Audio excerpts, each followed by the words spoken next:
আসসালামু আলাইকুম।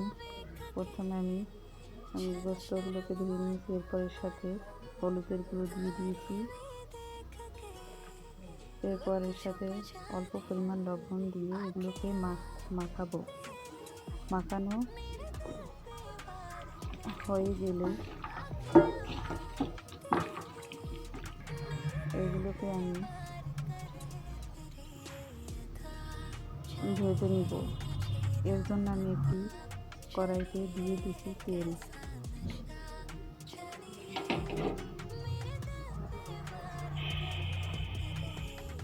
তেলটাকে কড়াইয়ের চারপাশে দিয়ে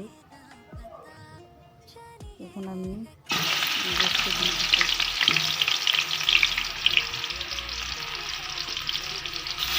এভাবে সবগুলো গোস্তের সাথে দিয়ে এগুলোকে আমি ভেজে দিচ্ছি।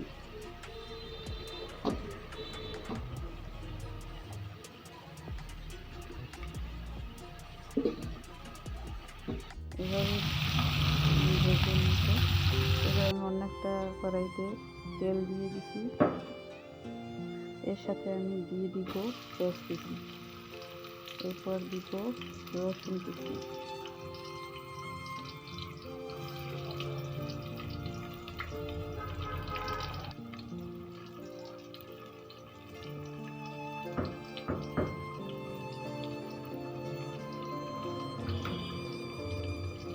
এগুলোকে সামান্য একটু ভেজে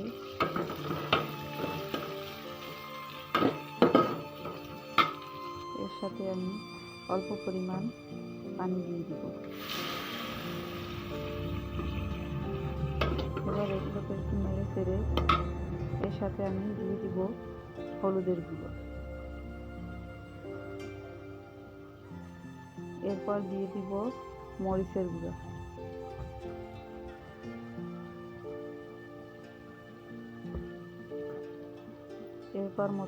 এরপর পরিমাণ মতো দিয়ে দিব ধনিয়া গুঁড়ো, এরপর দিয়ে দেব জিরা গুঁড়ো, স্বাদ মতো লবণ দিয়ে দিব। এগুলোকে একটু নেড়ে চেড়ে এর সাথে সামান্য পরিমাণ পানি দিয়ে এগুলোকে কষিয়ে নেব।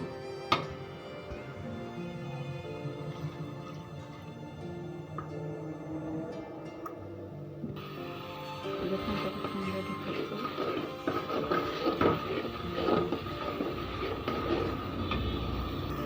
এগুলো আমার কষানো প্রায় হয়ে আসছে। এখন আমি এর সাথে দিয়ে দেবো কিছু পরিমাণ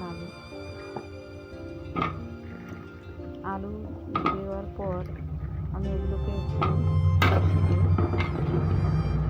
এরপর আমি এর সাথে দিয়ে দিব আগে থেকে ভেজে রাখা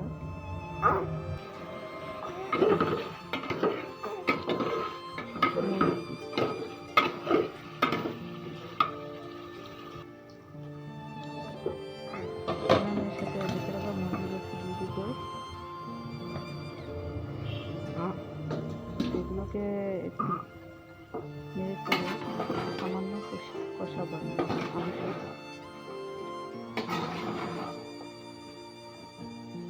দেখুন কত সুন্দর দেখাচ্ছে, কষানো হয়ে গেছে।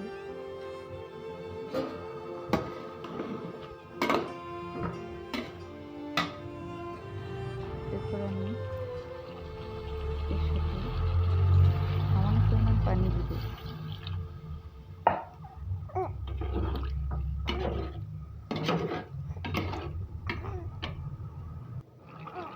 দেখুন কত সুন্দর কষানো। এগুলোকে এখন আমি ঢেকে দিয়েছি।